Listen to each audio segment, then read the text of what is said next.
E aí pessoal, tudo bem? Eu sou Renato Sapiro, advogado de formação, esportista nas horas vagas e pai da Olivia e do Mike, que são minha grande paixão. Sou sócio fundador da Sapiro, uma consultoria boutique de RH especializada em escritórios de pequeno e médio porte. Para saber mais, acesse sapiro.com.br. E esse é o Direito de Resposta, um raio-x do mercado jurídico. Sejam muito bem-vindos. Esse é um podcast leve e informal, onde falaremos com os principais personagens desse meio sobre carreiras, tendências e curiosidades. E esse é um podcast quinzenal, então já sabe, temos um encontro marcado segunda sim, segunda não.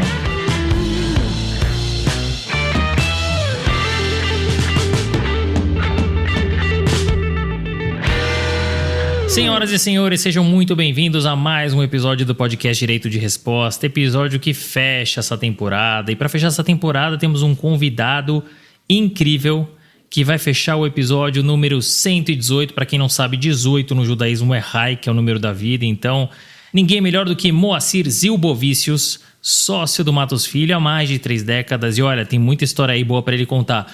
Moacir, super prazer te receber aqui. Obrigado por ter aceitado o nosso convite. Prazer é nosso, Renato, super obrigado. Espero que a gente tenha aí um papo gostoso e que eu possa contar um pouco da minha história e ajudar, enfim, as pessoas que estão ouvindo. Com toda certeza, não tenho dúvida e sei que boas histórias você tem. Os ouvintes podem se preparar. Vou começar com aquela pergunta clássica de planejamento de carreira. E você tem uma carreira que é muito bem estruturada, né? Não só bem estruturada, como sólida. Já são quase 33 anos na mesma estrutura, que é o Matos Filho, onde você é sócio. Você passou antes, você vai contar um pouquinho também por CVM, fez um breve estágio, mas muitos anos na mesma casa. Essa trajetória, ela foi planejada? Caso contrário, quais eram seus outros objetivos? Não foi planejada. Acho que é impossível a gente pensar que vai ficar 32, 33 anos no mesmo lugar e, na verdade, eu planejo me aposentar aqui, então eu acho que eu vou bater 40 anos. Eu comecei como estagiário num escritório menor, aliás, um excelente escritório, mais voltado à área de tributário. Comecei a trabalhar desde cedo no primeiro ano da faculdade e, ao final do 5º ano, eu tinha, enfim, a possibilidade de continuar lá e, por sorte, um almoço que eu marquei com um amigo meu, o Sérgio Spinelli, que depois veio a virar sócio comigo do escritório. Ele comentou que o doutor Ari, o professor Ari, tinha ido para a CVM e tinha mudado a sede da CVM para Brasília e que ele precisava de gente lá, precisava principalmente de advogados que fossem trabalhar com ele em Brasília. E aí começa um pouco a história. Quando ele me contou isso, eu achei interessante, bastante desafiador. Fiz uma entrevista com alguns dos membros do colegiado, não conhecia o Dr. Ari. Havia um amigo meu que já fazia parte do grupo de advogados, Ricardo Becker. Falei com o Becker, ele falou, bom, eu acho que vale a pena você vir. E fui para Brasília, assim, larguei tudo aqui, larguei um escritório que eu já tinha 5 anos. Nunca fui uma pessoa de grandes aventuras, sempre fui muito assim, certinho. E comecei a trabalhar em Brasília. Os primeiros 6 meses assim foram muito difíceis. Meio que fiquei jogado dentro de uma sala e foi assim bem difícil. Até que um certo dia eu falei, olha, eu preciso me apresentar para o professor Ari Osvaldo. Ele talvez nem saiba que eu estou aqui. Era um grupo de 5 advogados cujo objetivo era prestar assessoria para os membros do colegiado. E aí eu fui lá na sala dele, convenci a secretária a entrar. Cheguei e falei, professor, meu nome é Moacir, estou aqui, sou amigo do Sérgio Spinelli, estou sem trabalho, se o senhor precisar de alguma coisa, estou à sua disposição. E aí no dia seguinte aparece na minha sala acho que 18 volumes de um processo gigante que era só o processo do caso Narras. Uau. Foi assim que começou a minha carreira como assistente do colegiado da CVM. A gente precisava fazer um despacho, né? Era um famoso despacho saneador, que era mais ou menos colocar as coisas em ordem dentro do processo. E eu fiquei 6 meses debruçado nesse processo, tinha dias que eu chorava, tinha dias que eu não queria trabalhar, tinha dias que eu queria voltar para São Paulo, porque realmente as peças as defesas eram muito bem feitas, né? E eu não tinha toda essa experiência que era necessária realmente para estar lidando com aquele processo da forma como se esperava. Mas eu sempre fui virador, né? E depois de 6 meses eu consegui fazer um despacho, conversei várias vezes com o professor, chegamos a um resultado, e enfim, foi feito o despacho, obviamente a responsabilidade final sempre foi dele, e começamos a trabalhar muito em conjunto, né? Se não me engano, passado um ano, o professor me chama e fala, olha, o presidente me chamou e eu vou ser responsável por uma comissão que era já na época, em 1991, a Comissão da Reforma Fiscal. Veja como são as coisas. Nós estamos agora em 2024 e o assunto é o mesmo. E ele falou, então eu vou sair daqui e o novo presidente da CVM será o Faldini, e o Faldini me pediu a indicação de um superintendente jurídico. Por quê? Porque à época, a superintendente jurídica, que era Maria Isabel Bocater, ela não foi para Brasília, ela ficou no Rio de Janeiro, grande amiga minha, e então o cargo de superintendente, que era para ser em Brasília, tinha ficado vago. Aí o professor Ari falou, olha, eu vou te indicar. Eu tinha 26 anos. Eu olhei para ele e falei, professor, o senhor acha que eu dou conta? Ele falou, se você quer moleza, vai morar na Suécia. Foi assim que eu, enfim, fui encorajado a seguir. Aceitei, obviamente, era uma super oportunidade para mim, era um desafio gigantesco, mas eu sempre tive, acho que essa habilidade nas relações, né? Então eu me ajudei bastante da Maria Isabel. Então eu passava 2 dias da semana no Rio de Janeiro, segunda e sexta-feira, fazíamos várias discussões em conjunto de várias questões que a gente tinha que resolver na CVM. Foi um período maravilhoso, foi um período muito rico para mim, eu aprendi muita coisa muito rápido, e assim foram provavelmente uns 9 a 10 meses, dando um total de quase 2 anos na CVM, quando então o professor me chamou e falou, olha, estou voltando para São Paulo, nós vamos formar um novo escritório, que é o atual escritório Matos Filho, e eu queria que você fosse conosco. Claro que eu aceitei. Na época éramos 17 advogados. No grupo de societário éramos, se não me engano, 4. E havia naquela época até um acordo com o Cantidiano, falecido Cantidiano, grande amigo, que tinha sido diretor da CVM, que uma vez por semana ele viria para São Paulo para ajudar a gente na parte societária, coisa que nunca aconteceu porque ele não tinha tempo. E assim começou a minha carreira no escritório. Logo de cara, eu tive uma surpresa super agradável de um ambiente assim que eu não conhecia. Um ambiente extremamente favorável, de pessoas super afáveis, de pessoas super legais. Era um ambiente realmente muito bacana. E tinha uma questão que sempre foi DNA do escritório, que me chamou muito a atenção, que era a delegação. Eu diria até que no começo um pouco assustadora, mas o escritório sempre deu muita oportunidade para as pessoas. Então, assim, no começo eu ficava com medo, eu fui jogado, né, em desafios de atender clientes, que era uma experiência que eu não tinha tido anteriormente, né? Mas foi maravilhoso.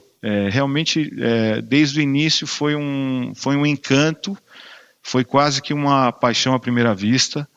Eu tive assim, muita ajuda realmente no começo do Sérgio Spinelli, que foi além de um grande amigo, foi uma pessoa que me ajudou muito profissionalmente.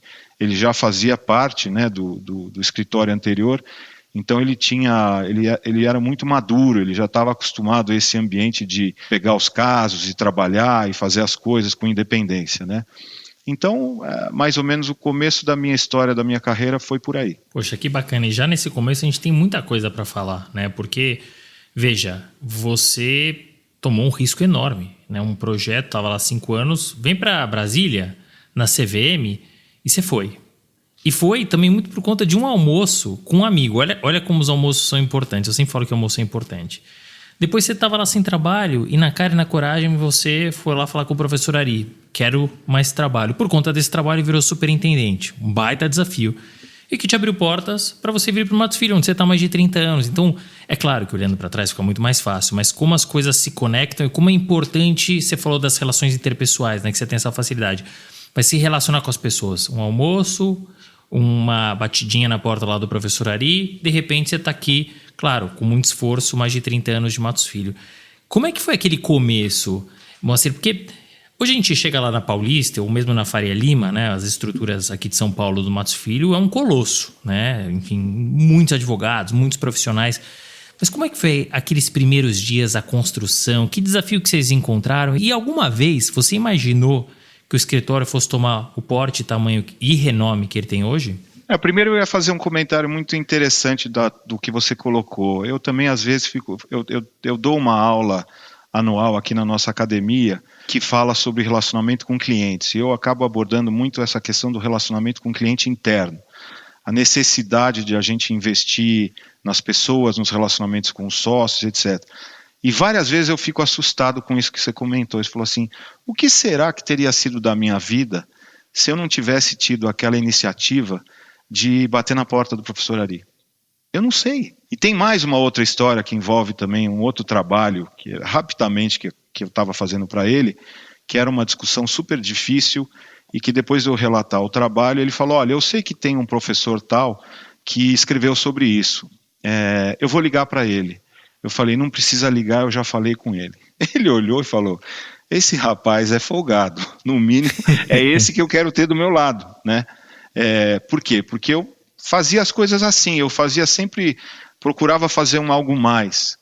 E isso tem a ver um pouco com o meu primeiro emprego, meu estágio, que o meu chefe sempre falava assim, quando eu entregava um papel para ele, ele falava assim, olha, esse papel está pronto, se eu assinar em cruz e mandar para petição para o juiz, você assegura que está tudo feito aqui? Tudo que a gente fazia assim, realmente como se a gente estivesse necessariamente advogando com mais ninguém do lado, né? Então veja como são essas pequenas nuances. Sobre o escritório, no dia 7 de setembro de 92, nós fizemos a mudança do escritório e a gente fazia a fila das pessoas carregando pastas. Num feriado, ou seja, as pastas que vinham do outro escritório, nós é que trouxemos para o novo escritório lá na Casa Branca. E assim foi crescendo. Eu comecei lá numa sala que ficava debaixo de uma escada e não tinha janela. Se você fosse imaginar um dia, se a gente fosse chegar onde a gente está, é impossível. Se alguém quisesse escrever uma história de sucesso, eventualmente ela seria um terço do que a gente atingiu.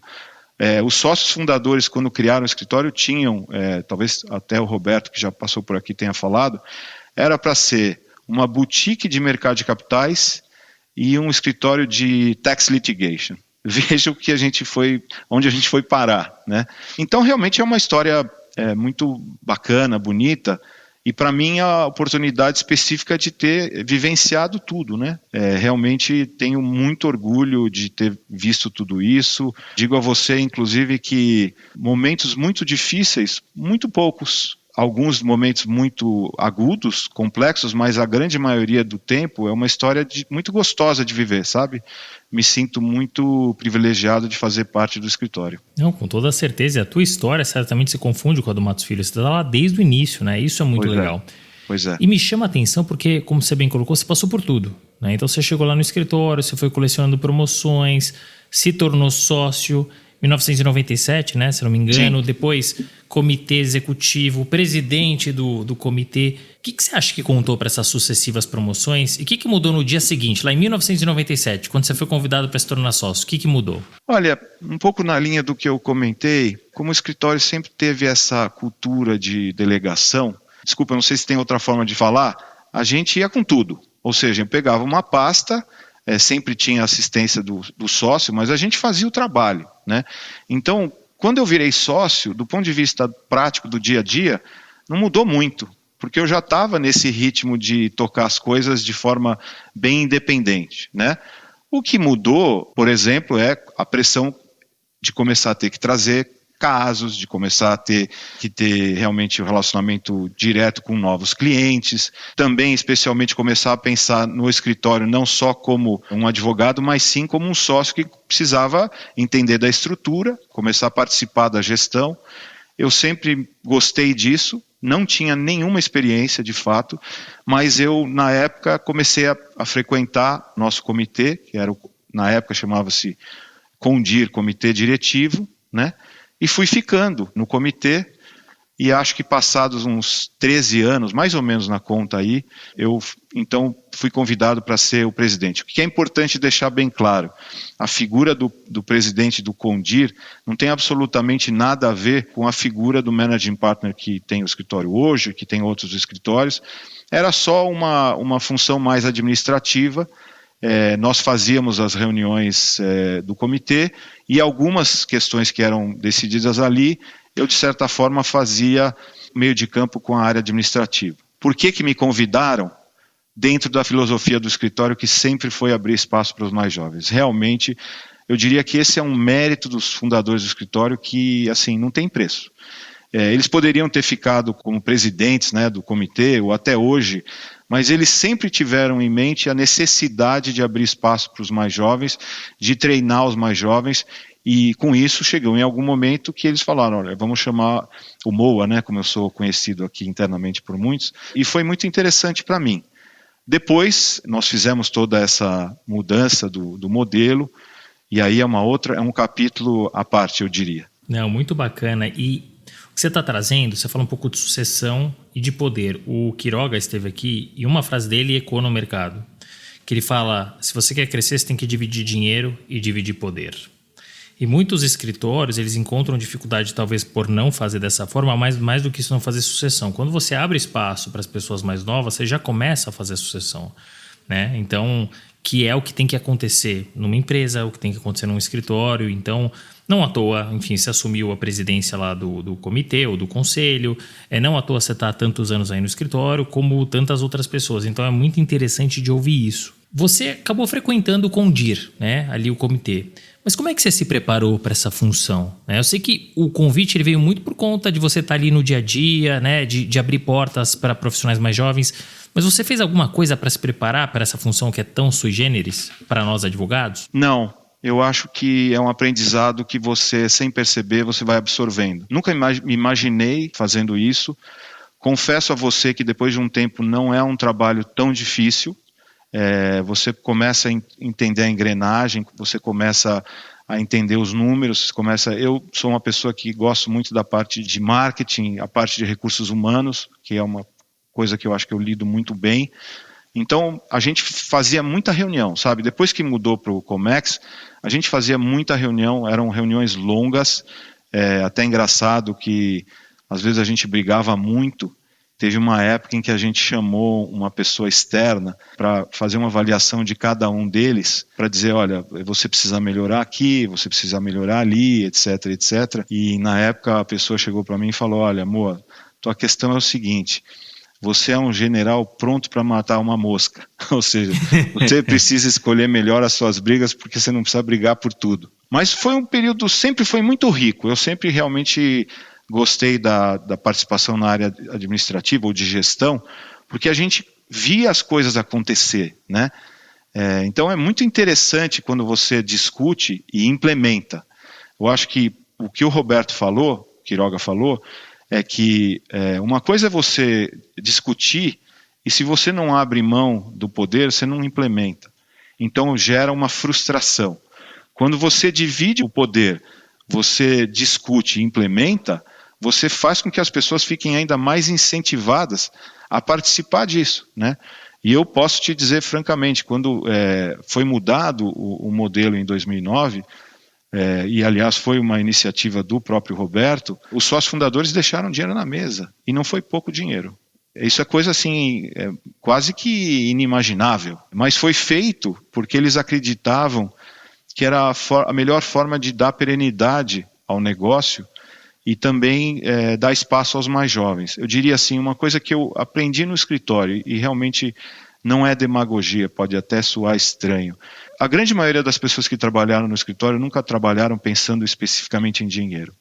Eu te falo isso pelos sócios fundadores, sabe? Acho que vem primeiro uma paixão pela profissão, uma paixão pelo escritório. Obviamente a gente não está aqui por caridade, né? A gente ganha super bem, mas se a gente tivesse focado em dinheiro, a gente não teria feito as transformações que foram feitas. Realmente eu me sinto muito tranquilo em te dizer isso. Não, com toda certeza. Eu sempre falo, eu sei que dinheiro é importante. A gente vive num sistema capitalista, mas dinheiro é consequência. Se você pensa no dinheiro em primeiro lugar, a chance de dar errado é grande.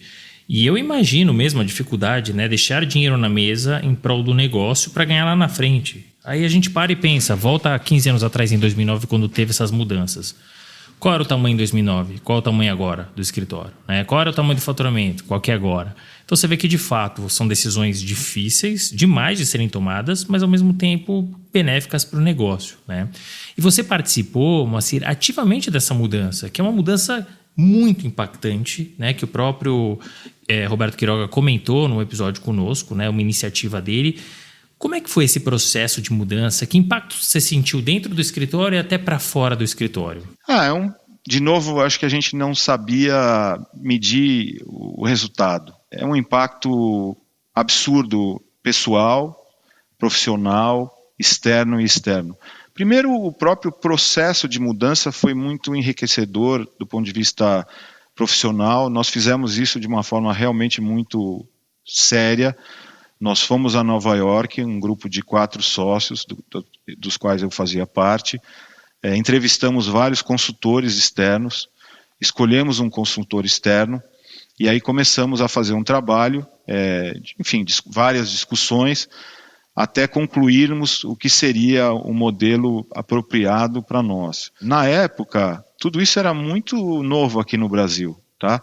Então, foi realmente uma coisa revolucionária, né? Você falar em criar um modelo em que os sócios iam ser avaliados, em que a gente ia dividir o lucro como se fosse um bolo só, e que ia ter um comitê de remuneração que iria fazer entrevistas, que os sócios iam ter que fazer um planejamento individual, que iam haver líderes das práticas, os tais coordenadores.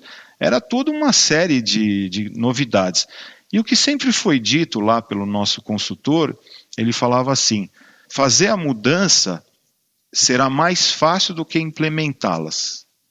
E ele estava muito certo, porque a gente vinha de um modelo que era muito individual, em especial em relação à remuneração, né? Havia um ambiente super colegial, mas no fundo eram questões, a remuneração tinha muito a ver com o que você faturava, né? E de repente você muda para um modelo em que você está dividindo um bolo com todos os sócios. A principal mudança, eu me lembro claramente que depois de alguns bons anos, aí, uns 8 anos, eu me lembro que a gente fez uma reunião dos sócios, aqui na Faria Lima, aliás, em que nós aprovamos as contas, nós aprovamos o orçamento do ano seguinte. Eram temas bem complexos, uma reunião bem importante. E quando terminou, eu levantei a mão e falei assim: pessoal, eu acho que hoje eu consigo ver que a gente conseguiu chegar ao resultado. Por quê? Porque todo mundo que estava nessa reunião, quando foi falar qualquer coisa, não usou mais o eu. A gente conseguiu e aprendeu a falar o nós. Foi uma mudança transformacional. E é muito interessante isso aqui no escritório. Realmente é muito interessante, os estrangeiros comentam muito isso. Se chega um trabalho para mim e eu sei que eu não sou a pessoa mais apropriada ou melhor para fazer esse trabalho, automaticamente eu passo para um outro sócio. Não existe algum receio, ou a gente não hesita em fazer isso. Isso é muito legal, né?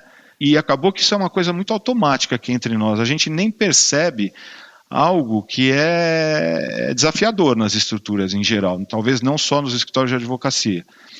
Isso é muito favorável para o consumidor final, né? Que é o nosso cliente. Não, sem dúvida. Para o negócio e para o consumidor, né? Para o cliente de vocês. E é uma mudança importante que vocês fizeram. E como você bem comentou, quando nem se falava isso. A gente aqui na Sapiro, a gente tem uma área de consultoria. E é agora que a gente vê, nos últimos 2 anos, os escritórios, e principalmente os de pequeno e médio porte, com essa vontade de implementar essas mudanças. E vocês fizeram isso há 15 anos atrás, né? Senhoras e senhores, é com muita alegria que venho aqui contar para vocês que o podcast Direito de Resposta virou um livro. Isso mesmo que você ouviu.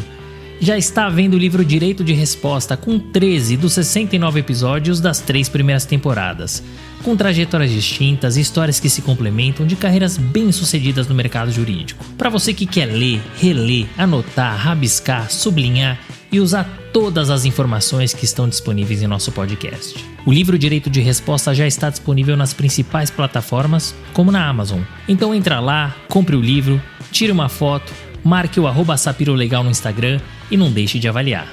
Em 1995, você foi para os Estados Unidos para fazer, enfim, um período ali de trabalho no escritório estrangeiro. E você, até diferentemente talvez da maioria ou do comum, não fez o LLM.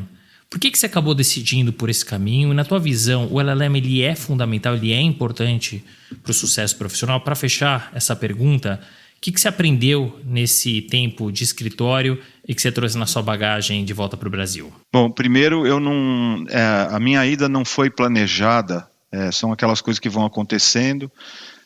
Eu acho que o que me colocou lá realmente foi o fato de eu ter sido superintendente jurídico ajudou, mas de fato foi o relacionamento do escritório, que já era muito forte na época com o Cleary Gottlieb. Não havia tempo para fazer o LLM, francamente falando. Eles abriram uma exceção, acho que foi a primeira vez que um estagiário, como eles chamam, mas enfim, um Foreign Associate, começou lá sem ter um LLM. E para te falar, por exemplo, na volta, quando eu terminei lá, eu queria fazer um curso de 2 semanas de negociação em Harvard, né? Eu liguei para o professor Ari e falei, professor, eu estou indo lá para Harvard fazer aquele curso. Ele falou, não. Pode pegar o primeiro avião e voltar, porque não tem tempo para você ficar mais aí, volta. Eu prometo que eu vou fazer esse curso com você mais para frente. Já se passaram quase 3 décadas e nós não fizemos o curso. Mas, enfim, realmente as coisas não foram tão planejadas assim.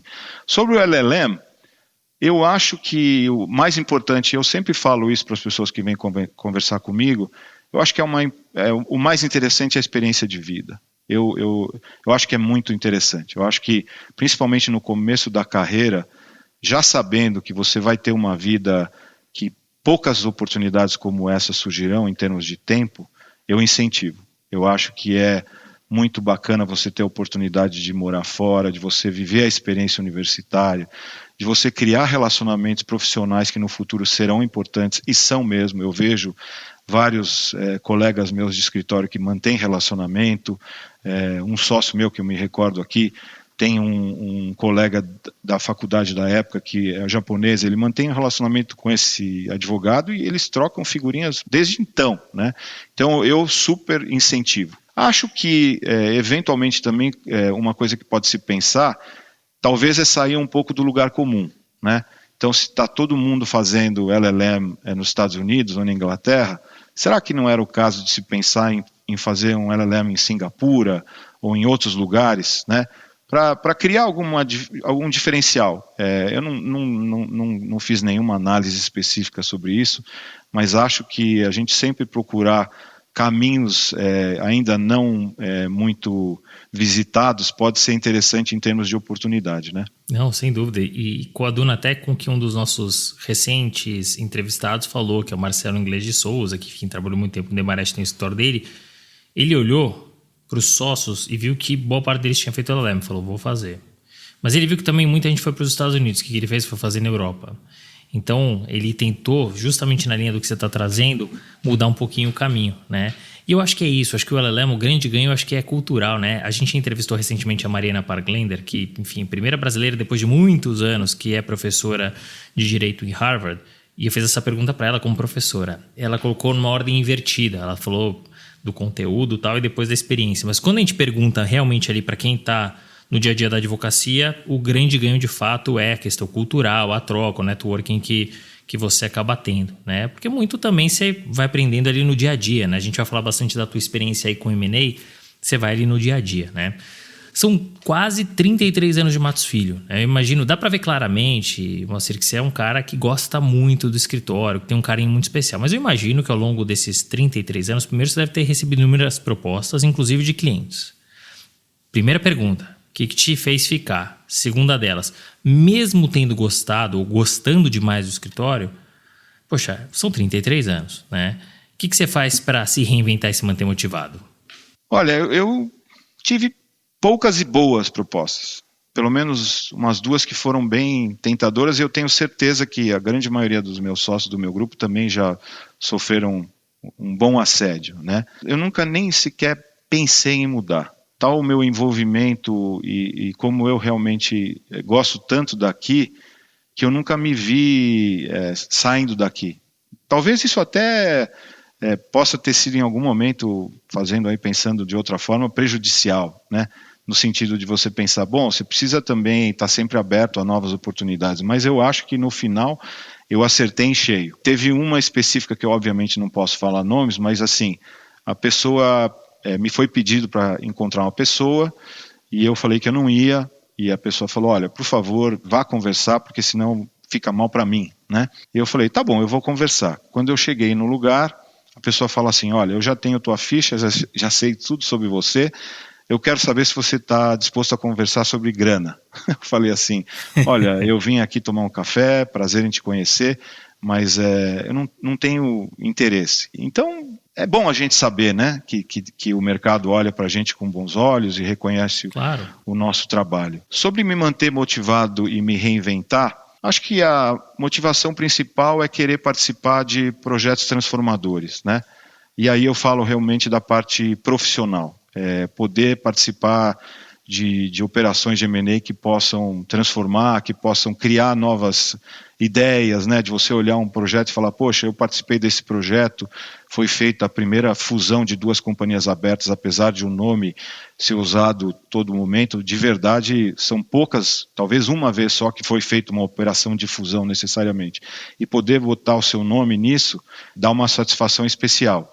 Então, nesse sentido, querer continuar a participar e poder emprestar um pouco da minha criatividade, né, do meu entusiasmo e da minha criatividade em especial para poder participar do mercado.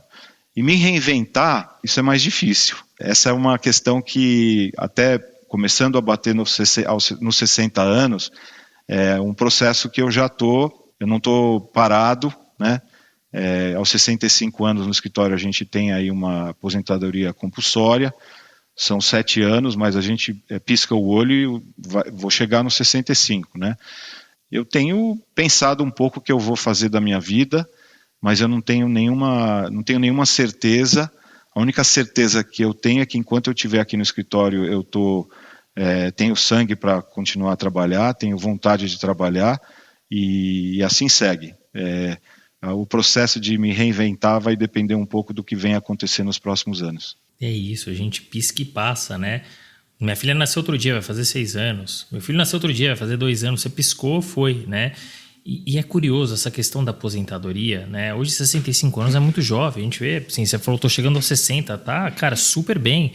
E aí daqui a 7 anos tem que parar, mas ao mesmo tempo você tem que liberar espaço para quem tá chegando, né? Pois então, é isso, assim, é uma dor, porque é complexo, tem, enfim, coisas dos dois lados, né? Mas, enfim, tem muito caminho aí pela frente. Eu ia até fazer essa pergunta que você até adiantou, né, sobre futuro, depois a gente fala sobre o passado, mas tem um longo caminho, né? Hoje a gente está trabalhando até os 80, 85, 90, então tem muita coisa bacana aí que você vai poder fazer, sem dúvida nenhuma, para o próprio mercado jurídico, usando toda essa bagagem de conhecimento que você tem. Você trabalhou com uma figura muito renomada, reconhecida pelo mercado, que é o professor Ari Oswaldo Matos Filho, que dá nome ao Matos Filho. Como é que foi essa experiência? Tem alguma história engraçada ou emblemática de bastidores com o professor? Olha, eu sou um pouco suspeito para falar do professor ou doutor Ari, né? E eu falo realmente, precisa ter sorte, um pouco de sorte na vida é bom, né? E ter encontrado o doutor Ari bem cedo na minha carreira profissional fez a diferença absurda, assim, total. Eu tenho certeza absoluta que eu devo bastante da minha carreira e do lugar em que eu me encontro ao professor e ao escritório, né? O Dr. Ari, ele tem uma característica bem interessante, que é aquele tipo de pessoa que lê o jornal de 6 meses na frente. Eu sempre falo que o professor Ari é uma pessoa à frente do seu tempo, né? Então, ele sempre também foi uma pessoa de projetos, né? Então, ele termina um projeto, ele começa um outro projeto. Se você for olhar a carreira dele, ela é bem assim, né? Tem um outro aspecto muito interessante no professor, que ele é uma pessoa muito low profile. Você não vai ouvir da boca do Dr. Ari, conheço o professor Ari há 34 anos, 35 anos, eu nunca ouvi ele falar que ele foi aluno ou professor de Harvard. Se você pegar o currículo dele, é um currículo assim absurdo, né, de tantas coisas que ele fez.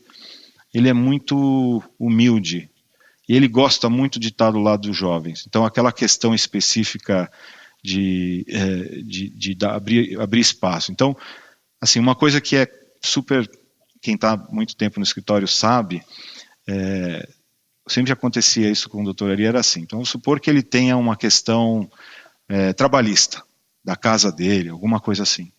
Então ele pegava o telefone, ligava para mim e fala: ô Moa, tem algum jovem aí que você possa me recomendar para fazer uma defesa de uma reclamação trabalhista?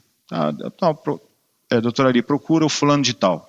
Aí ele descia a sala, batia na porta da pessoa e falava: boa tarde, eu sou o Ari, você pode me ajudar? E ia lá e começava a explicar o caso. E o cara na frente falando assim: o que está acontecendo aqui, né? O que seria um caso normal de um sócio, né? Ele iria ligar para o senior partner da área trabalhista, ia ligar: você pode dar um pulo aqui na minha sala? E veja, ele fazia exatamente o oposto. E as pessoas ficavam sempre maravilhadas com isso. E para mim, com o tempo, eu sempre achei isso tão natural, né? Tão legal. E de fato, eu costumo dizer que, enfim, eu dei muita sorte com o fato de ter encontrado o Dr. Ari, mas não foi só o Dr. Ari, tem outros personagens, tem outros sócios, assim. Eu também trabalhei muito tempo, muito próximo ao Dr. Marrey, né? Dr. Marrey, que foi o advogado que durante décadas era o principal advogado e conselheiro do Abílio Diniz, e eu acabei trabalhando muito com o Dr. Marrey em função de ter feito várias das operações de M&A, né? Então, enfim, eu aprendi muito com essas pessoas. Que bacana, que bacana. Isso é legado, né? E olha como marca. Se marcou para você, imagina para as outras pessoas, né? Então, muito bacana. E você acabou falando das operações de M&A, né? Você é um nome muito importante do mercado, premiado, uma das maiores referências do país em M&A. E você participou, enfim, de várias ao longo dessas 3 décadas, inclusive uma bem emblemática entre a Antártica com a Brahma, né? A fusão que deu origem à Ambev. Mas tem alguma dessas operações que ela é mais emblemática para você? E se sim, qual e por quê? E se puder também contar um pouquinho de bastidores, como você fez agora há pouco, vai ser muito legal. Olha, de fato, assim, o que mudou, assim, me colocou num patamar diferente foi a operação da formação da Ambev, né? É como se a gente estivesse fazendo a fusão do Palmeiras e do Corinthians. É uma coisa que inimaginável. E rodeada de sigilo absurdo. A gente criou o que chamava-se na época um War Room. A gente abriu uma pasta com nome falso no escritório. Só haviam 3 pessoas no escritório que sabiam do caso. Eu era muito jovem, né? Eu fiz a operação com 30 para 31 anos de novo. Assim, um espaço enorme que o Dr. Ari deu para mim. Então, foi assim, uma glória, né? Eu até tenho, e dei de presente para o Dr. Ari também, eu peguei todos os jornais e revistas que saíram em capa naquela oportunidade e mandei fazer um quadro com cada uma das fotos, né? E dei de presente para o Dr. Ari, agradecendo a oportunidade que ele me deu, e também tenho na minha sala. São muitas coisas, né? Eu diria assim que tem algumas etapas. Então, a etapa das operações que eu fiz do Grupo Pão de Açúcar foi uma etapa da minha carreira maravilhosa. São operações extremamente sofisticadas. A venda do Pão de Açúcar para o Casino, muito difícil lidar com o grupo francês. Eles são tecnicamente muito bons em negociação. Então foi um aprendizado gigantesco. Depois, eu tive a sorte de fazer parte de um grupo que fez todas as aquisições do Grupo X, né? Eu fui advogado do Grupo X, eu peguei todo o início das aquisições e também peguei o momento em que as coisas começaram a não dar certo. Eu tenho amigos próximos que ficaram desde aquela época. A gente se divertia muito, a gente viajava, a gente até às vezes falava: pô, será que a gente não está exagerando aqui, né? Porque a gente levava a coisa assim, tinha um ambiente tão engraçado e favorável, que eu tenho assim saudades de fato, e todo mundo que faz parte desse grupo tem também saudades dos tempos. A operação, tem 2 operações assim, a mais difícil mesmo foi a crise do Banco Pan-Americano. Eu trabalhei muitos anos para o Grupo Silvio Santos, foram quase no total 20 anos, então eu até hoje tenho grandes amigos lá. E quando a situação, enfim, houve o escândalo, né, houve a descoberta que havia lá um buraco no banco, aquilo pegou todo mundo desprevenido e assustou, né? O que você faz com um rombo que no final quase se tornou lá quase 4 bilhões à época, né? E você ter que lidar com uma informação que não podia vazar. Porque se você tem um vazamento de um problema desse de um banco, o banco quebra no dia seguinte. Então a gente passou 1 ano e meio lidando com uma faca no pescoço diariamente. E dentro do escritório, francamente, eu trabalhava quase todo o tempo sozinho. Eu tinha mais 1 ou 2 sócios que trabalharam comigo, mas assim, nas reuniões que a gente tinha que ter, principalmente com o Silvio Santos, eu ia lá sozinho. E aí não tem como não dizer que era tudo isso muito engraçado, porque a primeira vez que você tem contato com o Silvio Santos, você fica meio atordoado, pensando, mas está acontecendo isso mesmo? Esse é o cara que eu ouvia, o programa de sábado, quando eu ia na casa da minha avó, no Bom Retiro, e tinha uma TV preto e branco, e ele está falando comigo mesmo. Isso é incrível. Você fica meio atordoado, e se você for perguntar para todo mundo que teve a oportunidade de estar com ele, todo mundo sentia a mesma coisa. Você parece que fica meio... Tem um negócio ali que é... E ele sabia disso. Ele sabia disso, né? Então ele, não no nosso caso, ele nunca usava isso de forma alguma, mas essa experiência de ter vivenciado com ele sei lá, no total, se eu passei durante todo esse período 2 horas com ele, foi muito, né? Mas tem até uma coisa engraçada, que uma vez a gente precisava fazer uma carta, e a gente estava na casa dele. Aí ele chega para mim e fala, Dr. Moacir, senta aí no meu escritório e fica à vontade, né? Eu falo assim, pera lá, eu estou sentando aqui na mesa do Silvio Santos, vou usar o computador do Silvio Santos, né? Aí o advogado interno do Grupo Silvio Santos, um grande amigo meu, uma pessoa muito querida, ele falou assim, peraí que eu vou tirar uma foto, acho que ninguém nunca sentou aí para trabalhar, só você. Então, eu tenho essa foto eu tenho ela do lado das minhas coisas lá na minha sala, né? Enfim, a carreira, fazer M&A é muito gostoso também por isso, né? Porque, de fato, você está lidando com pessoas, né? E você lida diariamente com comportamentos. Quando a gente acha que a gente já viu tudo, você pode ter certeza absoluta que vai acontecer alguma coisa que você nunca viu, e quem faz M&A sabe muito bem disso, né? Você sempre se coloca em situações e fala assim, bom, não acredito que eu vi isso, eu já vi vendas de ativos de famílias, você vê de tudo, gente se estapeando, a pessoa na hora de assinar sai correndo por elevador, o irmão sai correndo, pega a pessoa. Me lembro na época que a gente vendeu uma fábrica de chocolates lá atrás, uma das pessoas que precisava assinar simplesmente sumiu e foi para casa de praia e não atendia o telefone. E aí a gente falou para o banqueiro que estava envolvido, falou, você pega o telefone, você pega um avião amanhã e vai para lá e tira esse cara. Chegou lá, bateu na porta e falou assim, quem falou para você vir até aqui? Eu não te convidei, bateu a porta na cara dele. E aí na segunda-feira uma parente ligou para ele e falou assim, olha aqui fulano, se você não aparecer até amanhã em tal horário para assinar, eu tenho aqui um dossiê que tem XYZ que vai eventualmente colocar as coisas nos devidos lugares. Ele apareceu. Enfim, olha, meus amigos falam que eu deveria publicar um livro das histórias, em especial porque durante muito tempo eu também fazia assembleias de litígio, né? E eu falo assim, para que publicar um livro que provavelmente minha mãe vai comprar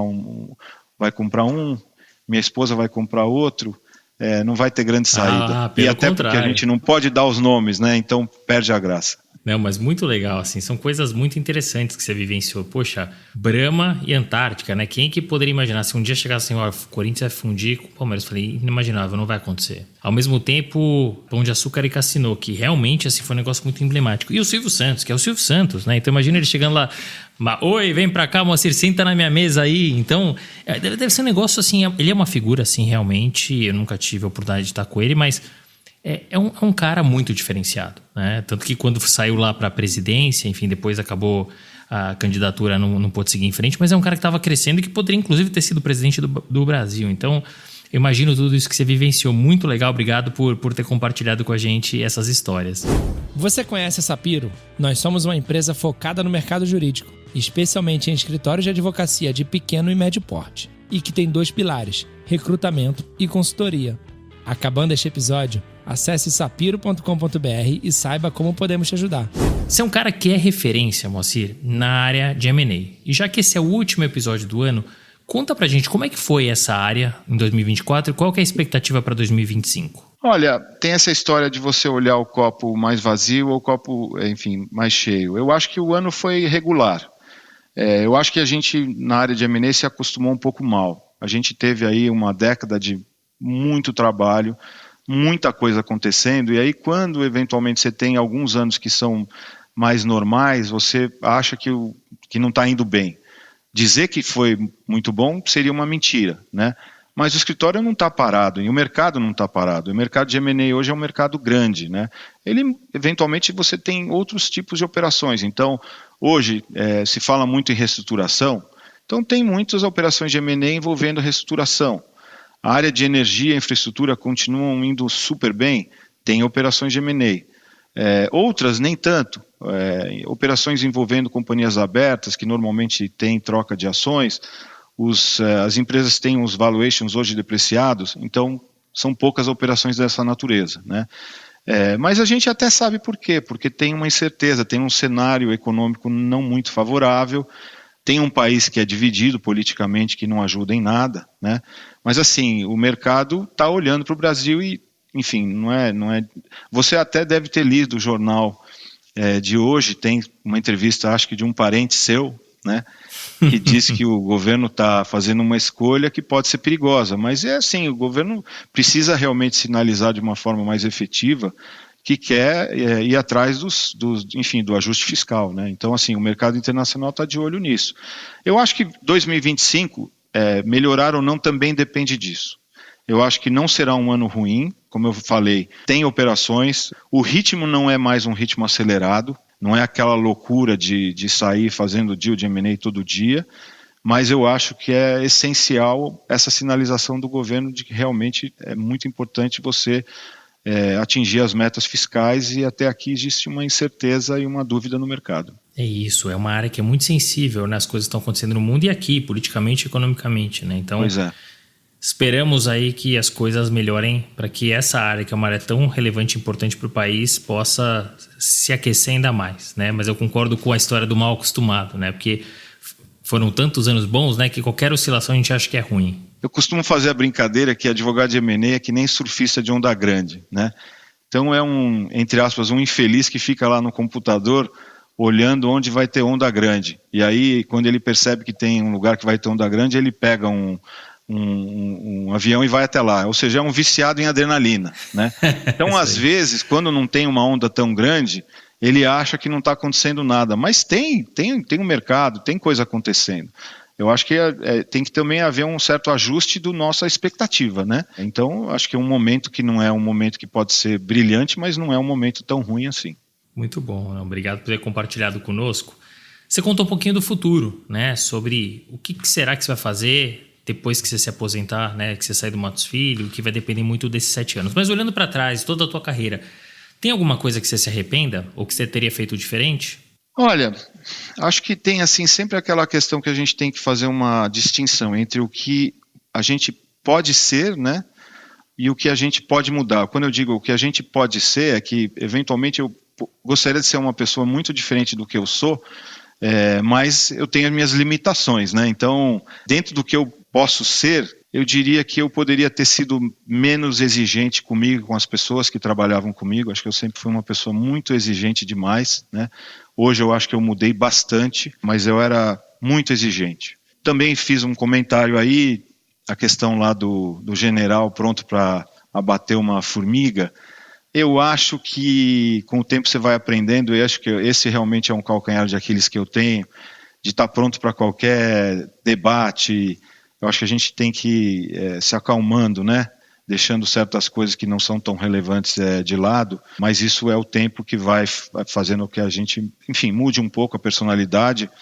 Eu ainda não cheguei lá, mas estou melhorando. Não, é isso, é sempre melhorando. E olhando para trás é fácil, né? A gente fala, poxa, eu poderia ter feito isso, aquilo, ter agido de maneira diferente, mas só a experiência mesmo para trazer essa visão, né?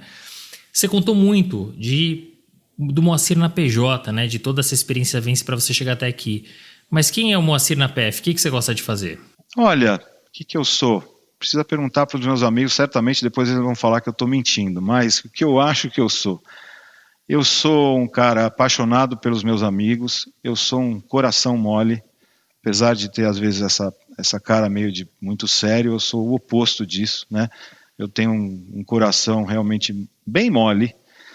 Eu adoro esporte, adoro música, aliás, amo música. Eu digo até que se não fosse a música, eu teria... o que me salvou na Covid foi a música, sabe? Eu amo música. Eu gosto muito do contato com a natureza, então eu estou sempre, todo final de semana possível, eu estou indo para a praia. Eu gosto muito de ter meus momentos sozinho, assim, eu convivo muito bem comigo, eu costumo brincar. Almoçar, jantar às vezes sozinho, observar, eu gosto muito disso. Acho que eu sou uma pessoa do bem, né? Eu fui atleta, ganhei medalhas em campeonatos brasileiros de natação, lá quando eu era bem jovem. Então, aí tem realmente esse vínculo com o esporte em geral, sou um apaixonado pelo esporte. E acho que é assim, enfim, uma pessoa normal. Nada de grandes extravagâncias, mas eu também, para finalizar esse ponto, eu adoro fazer com que os meus amigos deem risadas. Então, eu adoro falar bobagem, quando é a hora, né? Então, eu falo bastante bobagem, eu gosto de brincar. Eu acho que a gente vive um ambiente que precisa um pouco mais de espaço para sorrir, de relaxar. Acho que as relações humanas estão muito complicadas. Eu acho que realmente é uma coisa que o ser humano deveria pensar com maior carinho. E te digo, em parte isso eu aprendi aqui nesse escritório. A gente brinca das antigas e famosas gargalhadas do professor Ari Osvaldo, sabe? Sempre havia um espaço para dar um sorriso, para brincar com alguma coisa, porque senão a vida fica a vida já não é fácil, né? E fica muito dura sem um sorriso, sem uma brincadeira. Não, sem dúvida. Ainda mais nesse ambiente, o ambiente jurídico é um ambiente conservador, de alta performance. Então, nos momentos que a gente puder, faz toda a diferença sorrir, né? Pois é. Para a gente fechar esse bate-papo tão bacana, você já trouxe alguns, mas sobrou algum conselho bacana para trazer para os nossos ouvintes? Com certeza, principalmente para os mais jovens, né? Eu diria assim, para quem está começando a carreira, eu acho que o principal conselho que eu dou, um pouco na linha do que foi comentado, do que eu fiz aquele dia que eu fui bater na porta do professor Ari, eu acho que todo mundo tem que pensar em fazer algo mais. Se você está numa estrutura grande como essa, ou qualquer outra estrutura, e você chegar cedo e for embora, e só fizer o que foi lhe pedido, existe um risco grande de você não simplesmente passar e ninguém perceber que você estava lá, né? Então, procure fazer algo mais, procure chamar a atenção da pessoa que está trabalhando com você, te pedir um trabalho. Não é para fazer isso todo dia, não é, mas assim, falar, olha, eu dei uma analisada, talvez você não tenha pensado nesse assunto dessa forma, mas o que você acha disso? Faz uma diferença fundamental, porque as pessoas precisam de ajuda. E com falta de tempo, quando aparece alguém que está disposto a dar algo mais, isso faz uma super diferença. Uma outra coisa que é o meu dia a dia é investir em networking. Eu acho que não tem nada que tenha mais relevância na vida profissional do que networking. E networking não é marcar uma reunião, tomar um café e sumir. O networking você faz diariamente, desde de mensagens que você faz perguntando sobre questões profissionais, como também relações pessoais, né? Eu tenho muitos, mas muitos amigos que eu fiz ao longo da minha carreira, que eu tenho prazer de continuar a conversar, e não é com o objetivo de, eu vou mandar uma mensagem para dar os parabéns por tal coisa, para ganhar um trabalho. Não é isso. Precisa gostar, mas é fundamental nos dias de hoje se investir em relacionamento e ter um network. Meus filhos que brincam comigo falam assim, pai, não aguento mais, parece que você é candidato a prefeito, não tem um lugar que você não vá almoçar ou jantar que não apareça ninguém. Eu falo assim, olha filho, eu espero que um dia você consiga fazer o mesmo, né? Primeiro porque é muito importante profissionalmente, e segundo porque é gostoso, né? Você manter relações, Terceiro, tem várias outras, mas eu diria que é muito importante também você ter um networking no seu meio, né? Você procurar ser uma pessoa respeitada pelos seus pares, pelos seus colegas, ser bem falado. Então, se eventualmente você um dia fez alguma coisa errada, não tenha medo de pedir desculpas, não tenha medo de acertar os ponteiros, né? é extremamente importante que você seja uma pessoa reconhecida, de boa reputação no seu meio, porque se alguém um dia vier perguntar de você e é uma pessoa que trabalha no outro escritório vier falar, olha, esse fulano é assim, o começo, não é o começo do fim, mas as coisas se tornam bem mais difíceis. Não, sem dúvida. Você trouxe aí 3 pontos fundamentais para a trajetória do profissional, né? Tanto aquele que está iniciando, quanto aquele que já está no meio da trajetória. E que bate-papo bacana, fechamos a temporada realmente, Moacir, com chave de ouro. Você tem uma história muito legal, que inspira e inspirará certamente os nossos ouvintes. Várias histórias, vários exemplos. Obrigado pela generosidade, obrigado por ter compartilhado. Foi um enorme prazer te receber aqui e fechar essa temporada contigo. Olha, eu que agradeço. Por mim, minha esposa que costuma dizer que eu sou capaz de falar 10 horas com o poste e no final ele pedir água. Eu poderia continuar aqui conversando horas a fim, porque eu adoro bater papo. Espero realmente que, enfim, que tenha alguma coisa aqui que as pessoas possam absorver e usar nas suas próprias carreiras. E, enfim, estou super à disposição e te agradeço do coração pelo convite. Eu adorei estar aqui com vocês. Fim de papo. Se você gostou, recomenda para seus amigos. Se não, fala comigo que eu quero te ouvir. Até a próxima.